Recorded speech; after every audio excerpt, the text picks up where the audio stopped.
500% ఈ కర్నూల్లో పడిపోయింది. నేను అడిగిన ప్రశ్న ఏంది, వాళ్ళని సతీష్ అనే కుటుంబానికి ఒక దళిత పిల్లోడికి న్యాయం చేయమని నేను అడిగితే ఆయన ప్రెస్ మీట్ పెట్టి చెప్పిన మాట ఏమో తెలుసా? సిద్ధార్థ, నువ్వు టికెట్ తెచ్చుకో, 3 ఎలక్షన్లు చేసినావు, 3 ఎలక్షన్లు చేసినా కూడా నీకు ఏ పార్టీ టికెట్ ఇవ్వాలి అని మాట్లాడుతున్నాడు ఆయన. భరత్ గారు, మీ వయసు ఎంత సార్? 50 సంవత్సరాలు. మీరు ఎమ్మెల్యే అయింది ఏ వయసులో సార్? 48 సంవత్సరాలకి. మీరు మొట్టమొదటిసారి ఎమ్మెల్యేగా నిలబడింది ఎప్పుడు సార్? 43 సంవత్సరాలకి. నా వయసు ఎంత సార్? 33 సంవత్సరాలు. నీ వయసు వచ్చినప్పటికి కూడా నాకు టికెట్ రాకుంటే అప్పుడు అడుగు.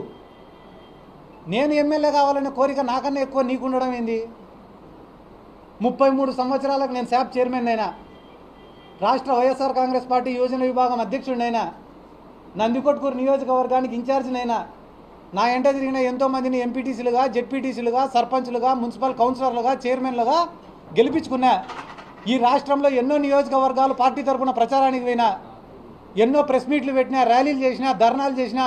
33 సంవత్సరాలకే సిద్ధార్థ రెడ్డి అంటే ఒక గుర్తింపు నేను తెచ్చుకున్నా.